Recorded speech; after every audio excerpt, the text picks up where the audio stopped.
Today we move into talking about now the religions that we'll be looking at throughout this semester. And there are a couple of ways, certainly, that we could approach this.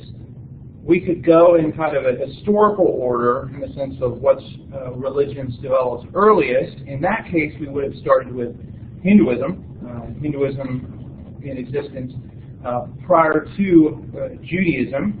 Now, we'll talk a little bit here about Judaism as far as when Judaism started here in a little bit. So you could go a chronological route, which would have taken us through Hinduism and Buddhism, then eventually into Judaism and Islam. The other way, the way that I've chosen to go with, and of course there's other approaches, would be to kind of go from known to unknown. And I figured in many respects that Judaism, at least parts of it, would be more known because of some of the other courses that you would have had to have taken. And so that's trying to move from the known to the less known, things that are more recognizable into things that might be more distinct and different. So hopefully by starting with Judaism, we'll be able to get into some discussion or at least look at some things that sound familiar or are connected with familiar things. With respect to Judaism as a world religion, these are older statistics, but in many respects, the percentage breakdown runs pretty close to current times. Christianity, instead of being about 33%, runs around 31% now. Judaism, about 0.22 or 0.28%. There are around 15 million Jews in the world. About half of those live in the United States, almost another half in Israel, with a few scattered throughout other places as well, Europe, for example.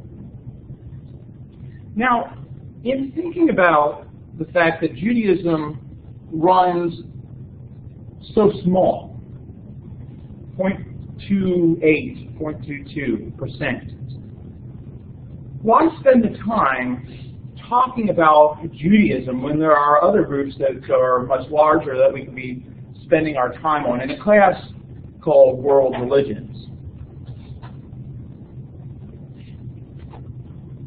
Why bother spending time with Judaism?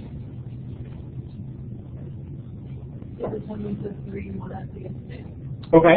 So is it a connection of the three classic monotheistic faiths with Christianity and Islam? The way that it shapes like our culture and our politics and popular beliefs in America. Yeah, Judaism has been very important and the ideas, the religious ideas that have come out of Judaism, have been very important for shaping Western culture, and especially in the United States. Any other reasons why Judaism would be an important religion to examine, even though their numbers are very small?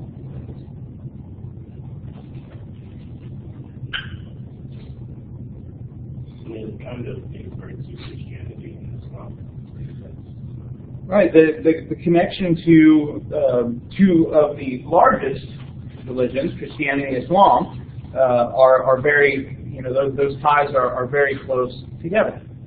So even though Jews might represent a small portion of the United States, not the United States, but the world, the influence that Jews and Judaism have had on Western culture, on the world, on other religions, it's very important for us to understand some aspects of Judaism, especially in contrast or in connection with some of these other religions.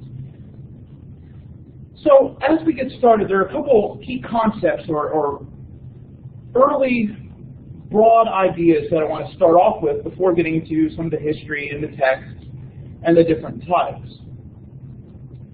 The term Judaism, Jews, come from the region of Judea. They are also derivations of the term Judah. Now, thinking now to your knowledge of biblical and ancient history, what does the term Judah or Judea represent? What was that a part of? What does that reflect, the term?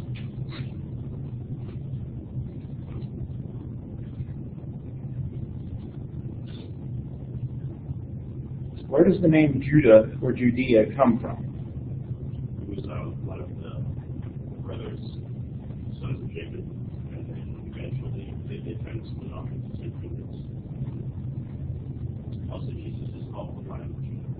All right, so there was that united kingdom under David and Saul, David, and Solomon that eventually breaks into two kingdoms: the northern kingdom known as Israel, the southern kingdom known as Judah.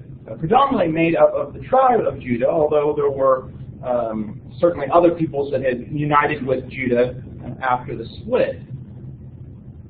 But by the middle of the 6th century, largely that group had winnowed down to just the tribe of Judah. Israel had been taken into captivity by the Assyrians in the 8th century. Had been moved around, and all that was remaining in what was traditionally the land of Israel was that group of people related to the tribe of Judah. And so the terms Judaism, Jew, Judea, all come out of that division of the northern and southern kingdom. And so technically, when using the term Jew, you can only use it to refer to people from that time point on. Abraham was not a Jew. Moses was not a Jew. Abraham was not an Israelite. Right? So these terms have some very important delineation among them. The area of Judea eventually encompassed a little bit of the northern kingdom, southern kingdom by the time of the 1st century, especially in thinking about the time of Christ. You might not be able to make it out, but there's a red line here on this picture that shows roughly the modern borders of the nation of Israel. And so roughly the same amount of land at that time. So the name reflects that ethnic group practicing a religion related to a specific region. All of those kind of things are tied together: the ethnicity, the religion, and the identity.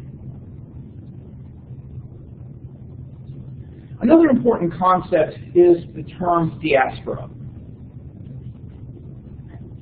The term means something like dispersion. Essentially, it refers to the idea of Jews living outside of the traditional lands. From the time of the Babylonian exile in the 6th century, many Jews have lived in diaspora, have not lived in the region of Israel. In fact, after the destruction of the Second Temple in the year 70, there was a series of Jewish revolts against Rome that ultimately led to Jews being banished from Jerusalem.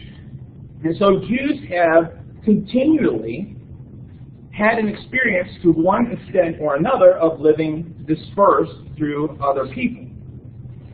And so the importance of this land for Jews, even those not residing there, is connected to the continual push away from the land. Which is why there is such a controversy, such a conflict over this region today between especially the Palestinians and the Israelis. Right? The modern state of Israel represents something very, very important to Jews. Even if they don't live in Israel, this land is important. This is the land of their ancestors, right? This is the land that was given to Abraham by God. And so while a lot of people on the outside would like to say, why can't, to solve the Palestinian-Israeli conflict, why can't there just be two nations developed there? Well, looking from the outside, that would seem to make sense. But for especially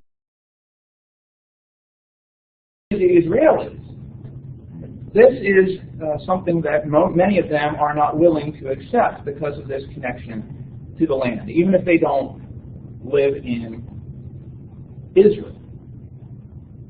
We've already mentioned about the importance of monotheism within Judaism. This is perhaps one of the most important concepts that has had a major impact throughout the world.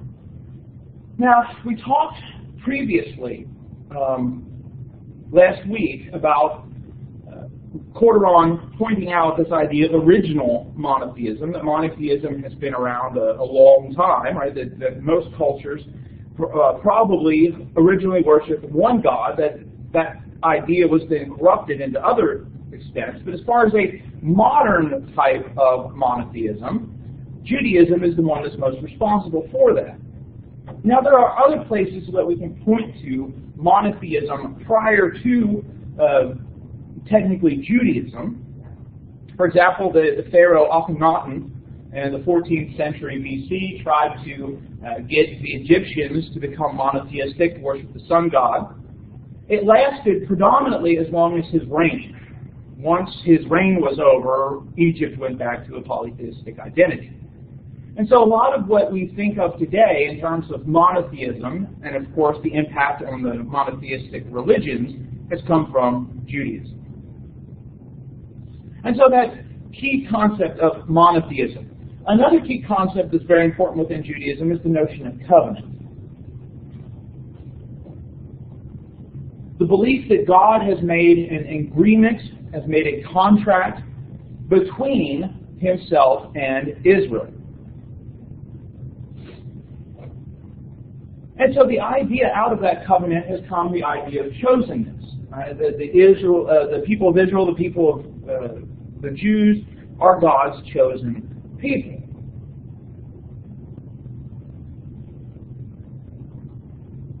In thinking, as we're closing here, this kind of key concepts overview, a very important question arising today is the question of what does it mean to be a Jew? This is a question that a lot of Jews are asking. Is Judaism, or is being a Jew an ethnicity, or is it a religious identity? There are many secular Jews today.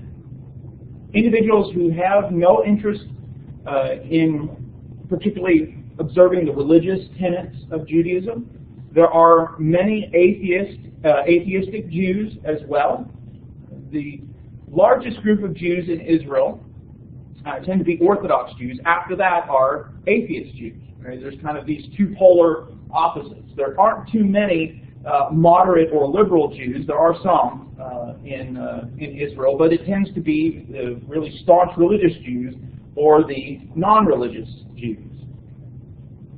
Now, it is possible to convert to Judaism. There are some ways in which if somebody wants to be a Jew but didn't grow up being a Jew, right, doesn't have Jewish lineage, that you could become a Jew.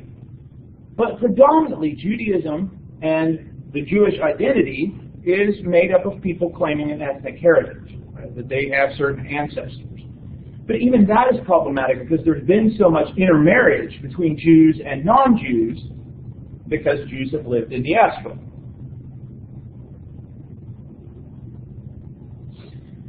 It's also important to distinguish modern Judaism from what we read about in the Bible, which we might term Israelite religion.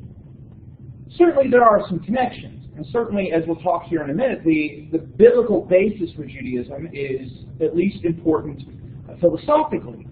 But we can't go to the Bible, per se, to find out what modern Judaism is like. Modern Judaism is quite different than what we find in the pages of the Bible, and we'll talk about why in a minute. Any questions about these key concepts? Some that we'll bring out as appropriate in other spots.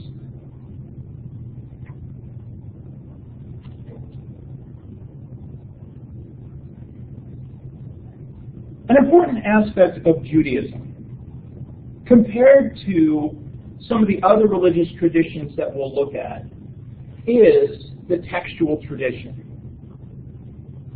Now, we talked last Tuesday about how there are many religious texts in a variety of religious traditions.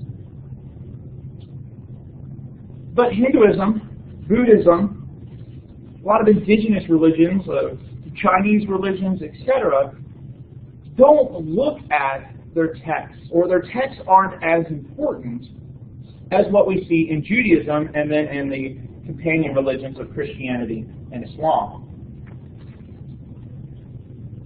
The Hebrew Bible, what Christians call the Old Testament, it is a very old document and still considered very important for Jews today and Judaism.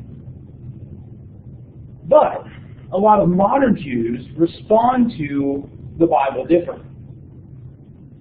Some would be much more conservative and literalistic in their approach to the text. Others would be more liberal in their approach, more progressive. But still they would say that the Bible is very important.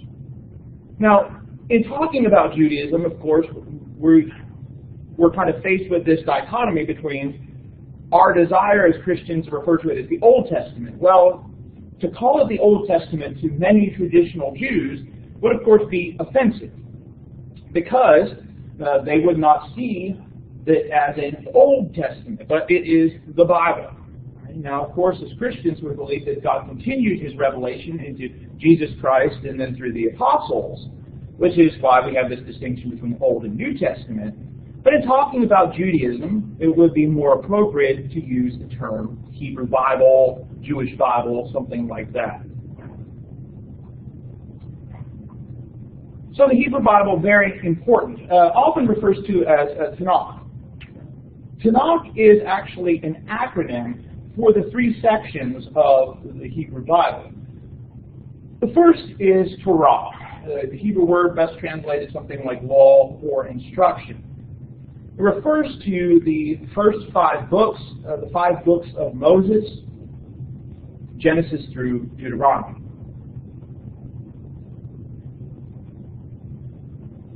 The second section is the Nevi'im, or the prophets.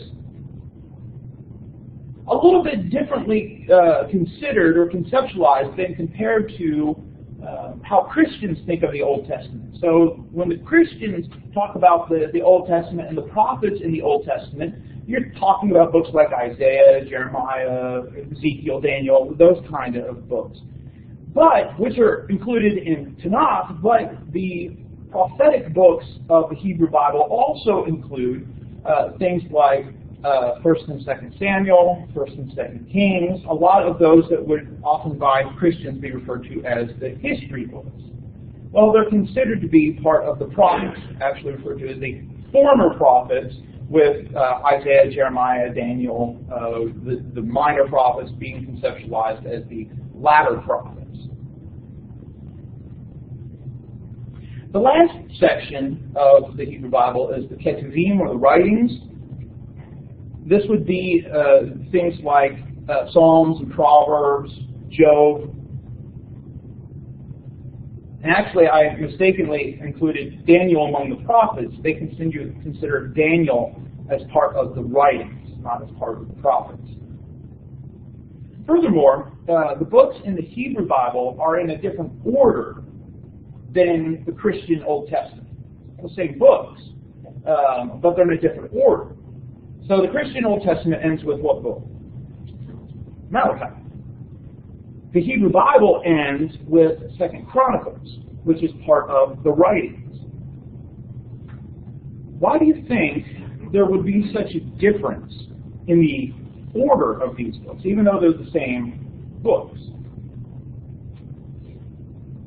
Kind of tell the different stories. Like the Old Testament and the New Testament, it's like in order of like telling the story leading up to Jesus, whereas obviously the Jews don't have that second half of the story. Okay, so I mean, this certainly has to do with the kind of the narrative that's being told by collecting the books in a certain way. Does anybody remember how the book of Malachi ends? not with the word the end. It's just infinite form.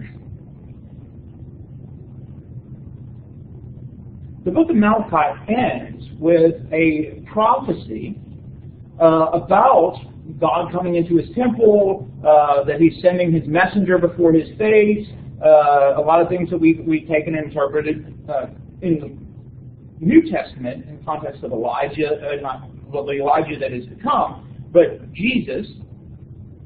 Right? And so there's this promised deliverer. And so for the Christians, and as they're taking these documents, connecting them with the other documents that are being written, it works to tell this story of Malachi. Here's God prophesying, I'm sending my deliverer, the Lord is going to visit you. Now you go into the Gospel of Matthew, and now he is coming. Anybody know how the book of 2 Chronicles ends? 2 Chronicles ends with a return from exile. Right? So the Jews have gone into exile, but toward the end of the book of 2 Chronicles, Cyrus, the Persian, who takes over after the Babylonians, allows the Jews to return to their homeland. Right? And so this idea of return from exile serves as a very theological point of, God is always going to take care of his people. And so we can see how the function of the order of the books reflects kind of this theology behind things. And it's not just, these books are in this order. There's a theology there represented as well. There are additional books in the Christian Old Testament of some groups. These are not in the Hebrew Bible. They are not believed to be inspired by Jews. But there are in the Catholic Old Testament, the Orthodox, that would be like Greek Orthodox, Russian Orthodox, and the Anglican forms of the Old Testament, additional books, sometimes referred to as Apocrypha. The number varies by tradition, but there's about 13 to 15. And so you might see this term, but it is not part of the Hebrew Bible. It is something that was a part of the Greek version of the Old Testament, the Septuagint. And so some of these books are held as being scripture by some traditions.